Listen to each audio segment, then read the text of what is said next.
મંદિરોને અત્યારે જે તમે કેદારનાથ મંદિર છે, એક ટાઈમ એવું કહેવાતું હતું કે મસ્જિદમાંથી આપણે મંદિરમાં જવાતું હતું, એ આખો એરિયો સાફ કરીને એવું લાગે કે આ કેદારનાથ છે. બેદાને કહું તમારો વીરો બેઠો, તમે કોઈ ચિંતા નહીં કરતા. અને જ્યારે તમે લોકો હાકલો કર્યો ને ત્યારે પરસોત્તમ સોલંકી જીવ દેવાય તૈયાર છે.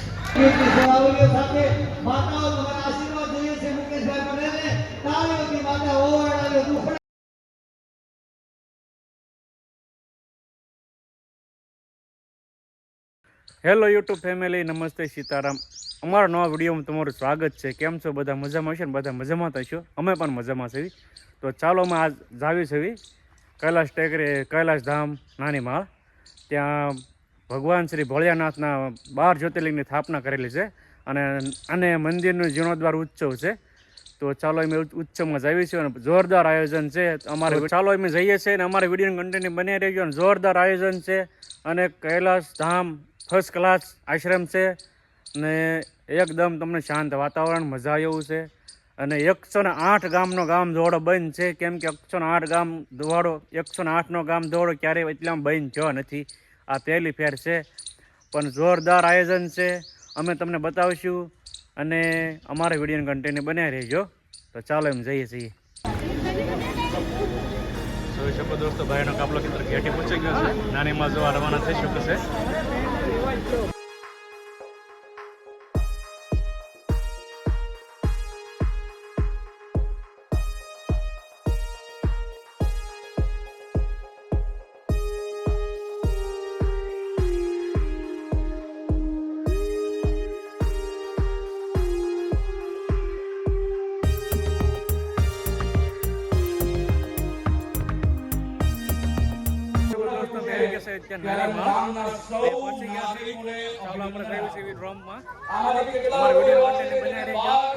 આજે આપણે સંકલ્પ લેવાનો છે કે મારા ગામનો દીકરો દીકરી એ દુનિયાના કોઈ બી ખૂણે રહેશે, એ એના માતા પિતાને સાથે રાખવાનો પ્રયાસ કરશે.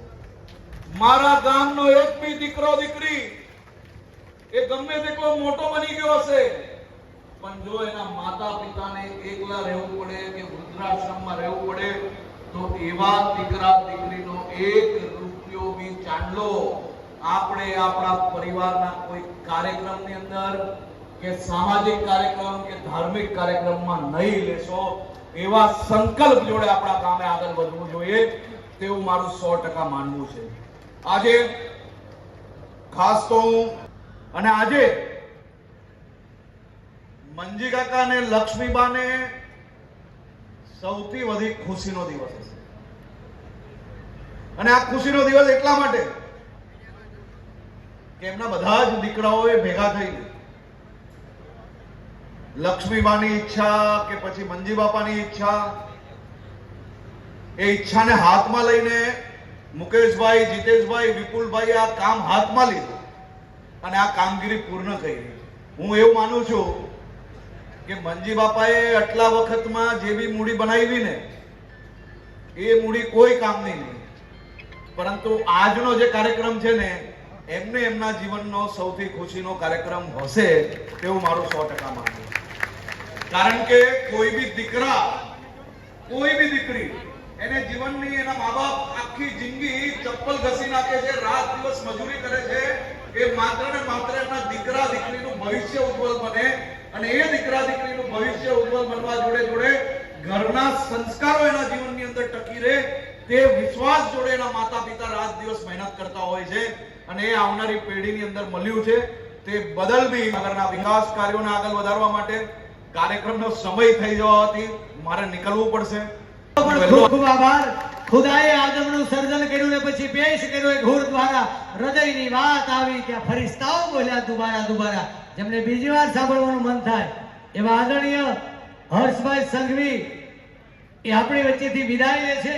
અન્ય કાર્યક્રમમાં જો આપ બધા મહાનુભાવો પોતાનું સ્થાન જાળવી રાખશો, સૌને પોતાનું સ્થાન લેવા વિનંતી છે. હજુ આપણા આદરણીય સોલંકી સાહેબનું સન્માન ભાઈનું સૂત્ર છે એવા આદરણીય રાજ્ય કક્ષાના મંત્રી પુરુષોત્તમભાઈ સોલંકીનું સન્માન કરવા માટે હું વિનંતી કરીશ સ્મિતભાઈ અને સંકેતભાઈ. પહેલા એમનું સન્માન દિવેશભાઈ, પહેલા બાપુજીનું સન્માન જીતેશભાઈ અને વિપુલભાઈ પહેલા એમનું સન્માન કરશે. એમને ચાંદીની ભોળાનાથની મૂર્તિ શિવલિંગ અર્પણ કરવામાં આવશે અને ત્યારબાદ એ પોતાના વિચારો.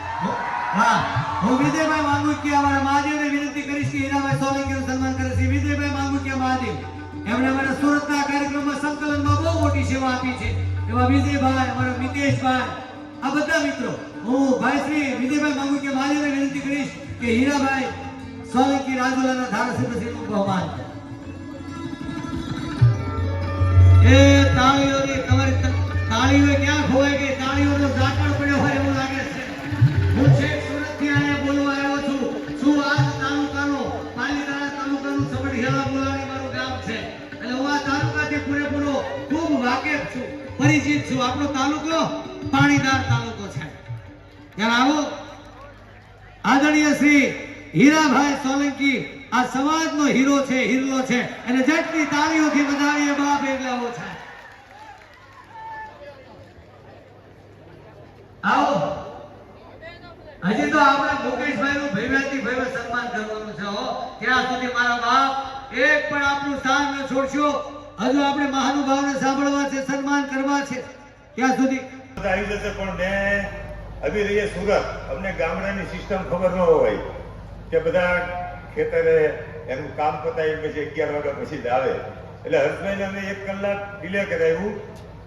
તો હર્ષભાઈ ને જીતુભાઈ નીમુબેન એ તો ખાસ આવી ગયા પણ મને આજે ખૂબ આનંદની વાત એ છે કે મારી વાતનું માન રાખીને આજે આપણા વડીલ પુરુષોત્તમભાઈ સોલંકી સાહેબ જેઓ મને હકીકત કહું છું ભોલાનાથના ધામ અહીંયા બેઠીને કે મને કલ્પના નહોતી કે એ આવશે ને આવ્યા છે ને મારા માટે આનાથી વિશેષ આનંદ હોય શકે 100%.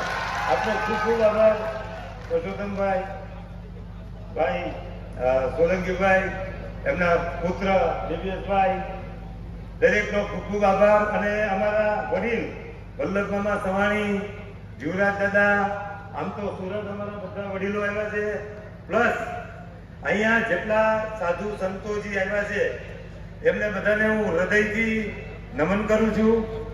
મારા બાપુજી, ખોટા બાપુજી, મારા કાકા કાનજી કાકા અને ઘરના વડીલો બધાનો ખૂબ હૃદયથી આભાર માનું છું.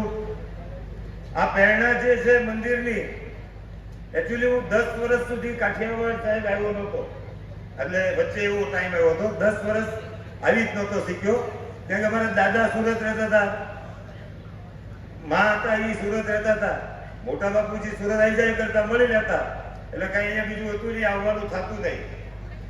2 વર્ષ પહેલા અહીંયા આવ્યો, 3 વર્ષ પહેલા તો કે ગામમાં નાની માળમાં એમ કે મંદિર છે 12 જ્યોતિર્લિંગ આપણા, તો હું ખાસ જોવા આવ્યો. હકીકત હું ગામનો વ્યક્તિ, મને થોડુંક આમ જોઈને દુઃખ તો થયું પરંતુ બાપુને પૂછ્યું તો બાપુ કે આપણે અહીંયા વિજયગીરી મહારાજ થઈ ગયા હતા અને એમણે એમ કે સંકલ્પ લીધો હતો ને એમણે આ ડેરી બનાવી હતી. કીધું સર તો કીધું બાપુ આનું કઈ થાય નહીં અહીંયા માણસ તો કે અમારે એમ કે શિવરાજના દિવસે મુકેશભાઈ સવારથી સાંજ સુધીમાં કે 1 લાખ માણસ પાકું આવે. મેં કીધું શું વાત કરો બાપુ? કે ના ના સાચી વાત છે. મેં તપાસ કરી, ખબર પડી. મેં કીધું બાપુ એટલે મને પછી અહીંયાથી ગામમાંથી જાણવા મળ્યું કે વિજયગીરી મહારાજ જે બાપુ હતા એ બધું બહુ આમ કહે છે કે બહુ સારી હતી. તો એવું કહેતા કે આ ગામમાં નાની નાની ડેરી છે તો કે આ ડેરી છે ને એની પર ગમે તે માલ બનશે કે તમે ધીરજ રાખજો કે. તો આજે એ નાની ડેરી પર માલ બનીને નાની માળમાં આ ગામમાં બની ગઈ. આજે સુંદર મંદિર બાપુની પ્રેરણા હશે એટલે આ શક્ય બન્યું છે. એટલે ખાસ તો હવે બીજી વાત છે કે આપણું ગામ નાનીમાળ શેતુંજી દાદાની તળેટીમાં આવ્યું છે અને કહેવાય છે કે આ ગામોમાં કોઈ દિવસ દુષ્કાળો પડતા નથી. ચાલો ભગવાનના આશીર્વાદ અને આપણે પણ અહીંયા બધા સાથે મળીને આપણા ગામમાં સાહેબ અમને અમારા ગામની આમ ખબર છે કે આ નાનીમાળ ગામમાં ઘણા ગામોમાં બોલે છે ને વસુદેવ કુટુંબમ એ જ રીતના અમારો ગામ અત્યારે ચાલી રહ્યું છે. અને હું ભગવાનને પ્રાર્થના કરું કે આવો સંપ કોઈ પણ રાજકારણના હિસાબે કે કોઈ પણ કારણે તૂટે નહીં એવી આજે મહાદેવ ચરણોમાં હું વંદન કરું, પ્રાર્થના કરું છું કે આપણે બધા એક થઈને અને બધા એકબીજાની સાથે રહીએ અને આપણા ગામનું નામ હજી પણ જે થશે એના કરતા બી 108 ગામમાં જે નહીં આપણા અત્યારે જે રીતની તમારી સંખ્યા જોઈ છે, તો હું એવું ઈચ્છું છું એક દિવસ જે શંકર ભગવાનના મહાદેવના ભક્ત બહુ મોટા પૂજારી આપ સમજી શકો છો કોણ છે અત્યારે દેશમાં, જેમને દરેક મહાદેવના મંદિરોને અત્યારે જે તમે કેદારનાથ મંદિર છે, એક ટાઈમ એવું કહેવાતું હતું કે મસ્જિદમાંથી આપણે મંદિરમાં જવાતું હતું, એ આખો એરિયો સાફ કરીને એવું લાગે કે આ કેદારનાથ છે, એટલું ક્લીન કરી નાખ્યું. એ એવા શિવ ભક્ત આપણા માનનીય નરેન્દ્રભાઈ મોદી સાહેબ, એકવાર આપણે એને અહીંયા પણ લાવવા છે એવી મારી ઈચ્છા છે. અને બસ આપણે બધા સાથે રહીને આ ગામને કઈ રીતના સ્વચ્છ ગામ, સુંદર ગામ, બસ આ પહેલ કરી છે તો આ ગામનું પણ એક ગુજરાત રાજ્યમાં નહીં દેશમાં નામ બોલાય એવી હું મહાદેવના તમને વિનવું છું. જય સાહેબ.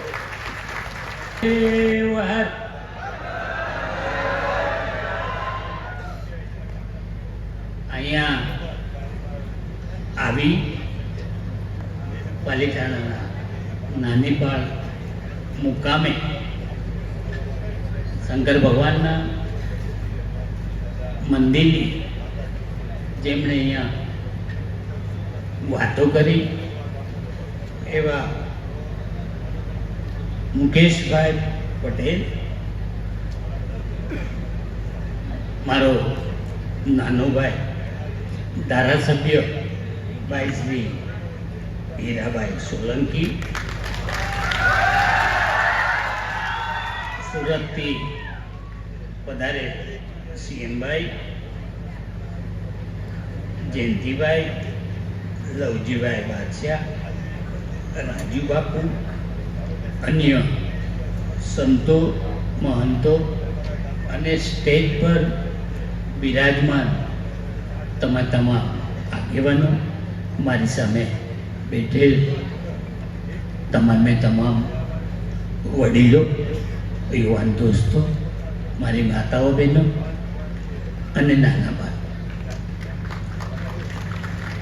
આજે હું જ્યારે અહીંયા આવ્યો તો મને એમ થયું કે આપણી આ પ્રજા, આપણા ગામો, મુકેશભાઈને 2 દિવસ પહેલાં મેં કીધું હતું કે મુકેશભાઈ આવી ખરો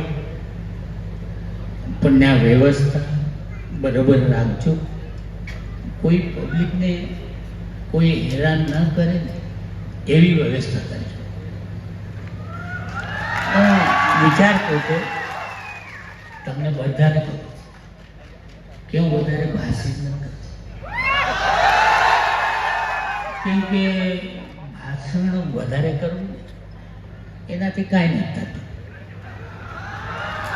જે કામ કરવું હોય ને એ મહત્વનું. કોકને એમ થતું હોય કે પરસોત્તમભાઈ મોટી મોટી વાતો કરે છે, અરે ભાઈ એવું માનવું નથી. હું જે કહું છું, કરું છું એ તમને બધાને ખબર છે. આટલા કરવાથી કંઈ કામ નથી થતું.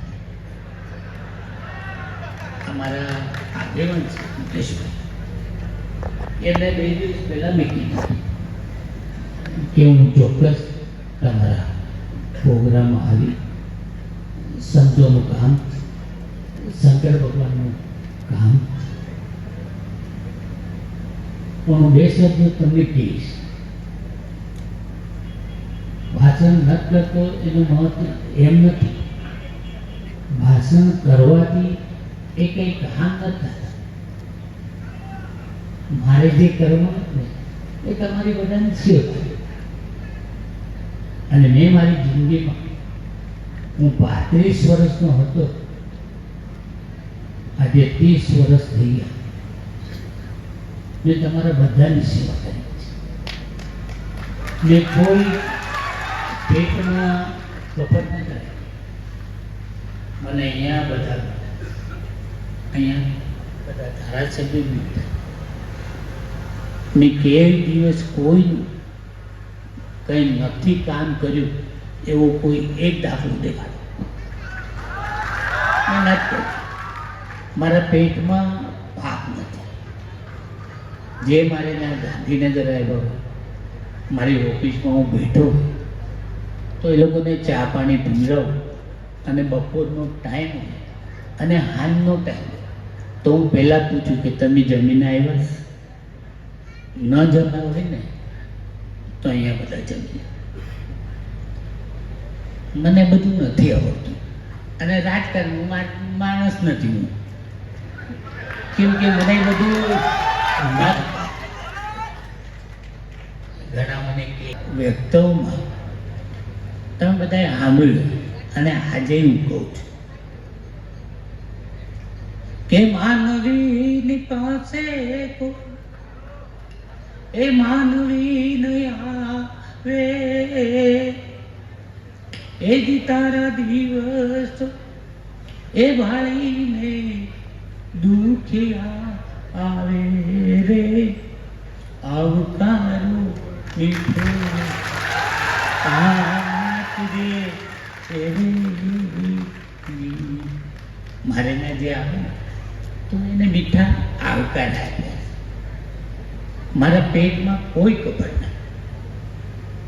તમે આટલા બેઠા એમાં કોઈ બી તો એક કહી દો કે પરસોત્તમભાઈ કોઈને પૈસા આપ્યા નથી, પરસોત્તમભાઈ કોઈનું કામ નથી કર્યું, એવું કોઈ બી એટલો દાખલો આપો. મેં નથી કર્યું. આ જગ જાહેર વસ્તુ કહું છું. હું કોઈ બ્રાહ્મણ નથી, પણ હું કોળીનો દીકરો છું. એટલે કોઈ છે ને એ હંમેશા સાચી વાત કરતા હોય. અને અમે લોકો તો બધા એવા કે તમે અડધી રાતે હોકારો દે ને તો અમે ઊભ્યા. તમારા કોઈ બી પ્રશ્ન, કોઈ બી કોઈને તકલીફ હોય તો આવજો ગાંધીનગર, આવજો ભાવનગર, આવજો ઉના. હું બધા રખડતો. મેં મારા સંસારનું મેં જોયું નથી. આ 40 વર્ષ થઈ ગયા. વિચાર તો કરો. માન્ય આપણા આગેવાન જેમને હમણાં મોટો દિલ્હીમાં વર્ચસ્વ જમાવ્યું એવા આપણા નરેન્દ્ર મોદીજી, અને આપણે અહીંયા હાંકલા કરવા ઊભ્યા છે માન્ય શ્રી અમિતભાઈ. હું ઘણી વાર એમને વાત કરું ને તો કે પરસોત્તમભાઈ તમે વિચાર કરોમાં લખીને આપો, બધા કામ થઈ જાય. પણ આનાથી મને વિશેષ શું છે? અને તમને કોઈ બી આવે ને તો કહેજો કે વાતું એની આંબળીને એ આડું જોજે રે, એ જી એને માથું રે એ હલાવી હોકારો તું દેજે રે, હોકારો મીઠો આપજે રે જી. આવો મારા મંગે. આ બેનો ભાઈ, બેનો બેટી, બેદાને કહું તમારો વીરો બેઠો, તમે કોઈ ચિંતા નહીં કરતા. અને જ્યારે તમે લોકો હાકલો કર્યો ને ત્યારે પરસોત્તમ સોલંકી જીવ જેવાય તૈયાર છે. તમે કોઈ ચિંતા નહીં કરતા કે આ મોટો માણસ છે, આ મિનિસ્ટર છે, એટલે અમને કોઈને સાંભળે નહીં. પણ સૌથી પહેલાં ગરીબોના મેં કોઈ એવો કપટ મેં નથી કર્યો. કોઈ તમને વાતો કરતા ને તો ભૂલી ગયા જોઈએ આ પરસોત્તમ સોલંકી અને મર્દનો દીકરો સામે છાતીએ લડવા વાળો. મને પાછળથી કોઈ દગા કરે ને તો હું નહીં કહી શકું, પણ સામે કોક આવે ને અને મને કહે ને કે અમે હોકારો દઈએ તારે વડથી કહું આવો મારે બોલી એમાં હું ખાવાનું કદાચ મારી ઉંમર 70 વર્ષની થઈ, એમાંથી અડધી કપાઈ જાય તો હવે તો હું 60 વર્ષનો થઈ ગયો. હવે મને હું ફિકર અને તમારા બધાનો પ્રેમ છે. મુકેશભાઈ તમને લાગે પણ મુકેશભાઈ કાળજાવાળો માણસ છે. હું એમની માટે અહીંયા આવ્યો કે આવા મોટા માણસો અમને આટલો પ્રેમ કરતા હોય તો એનાથી વિશે તમને હું જોઈએ? મને કાંઈ જોતું નથી. મેં કોઈની ભેટ કોઈની માંગી નથી અને હું માંગતોય નથી. બસ મને ભગવાને આપ્યું એનાથી હું જીવું છું. અને આજે તમારા બધાના આશીર્વાદ મળે ને એ મહત્વ. અને આજે તમને બધા શંકર ભગવાનના આ શુભ આશીષમાં તમે બધા સુખી રહો. ચડતી કલા ભગવાન તમને આપે અને ધીરે આયુષ્ય આપે અને તમને કોઈને કોઈની તકલીફ ન પડે એવી હું શંકર ભગવાનને પ્રાર્થના કરું. અને સારા પ્રોગ્રામમાં મને જે મુકેશભાઈએ બોલાવ્યો અને મારાથી જે બનતું તમને બધાને કીધું. હવે મારી થોડીક ઉંમર બી થઈ ગઈ. અહીંયા આવતા આવતા મારા ત્યાં દાદરો ચડાતો તોય હું આવ્યો હતો. તમારા બધાની વચમાં આ શુભકામના અને આવતા દિવસોમાં ત્યાં બધા ખૂબ આગળ વધો એવી ભગવાન અને માતાજીને પ્રાર્થના. આટલું કહી વિરોધ છું. ભારત માતા કી જય. જય જય ગોવિંદ. ખૂબ ખૂબ આભાર. આ સન્માન પૂરું થયું. સંગીતની સ્વરાવલીઓ સાથે માતાઓ તમારા આશીર્વાદ જોઈએ છે. જેમકે તાળીઓથી વધાવી એટલા વરસાદ. હા, રાજુ બાપુ સન્માન મુકેશગીરી બાપુ કરશે. શાલ તલવાર અને ભારત માતાની તસવીરથી મુકેશગીરી બાપુ રાજુ બાપુએ ની ચેતના ના સતત આશીર્વાદ મારી તમારી પર એક પણ વ્યક્તિ અહીંથી ભોજન લીધા વિના ન જાય. આવતીકાલે તો જોઈ શકો છો સાથે દિલીપ આવી ગયા છે અત્યારે.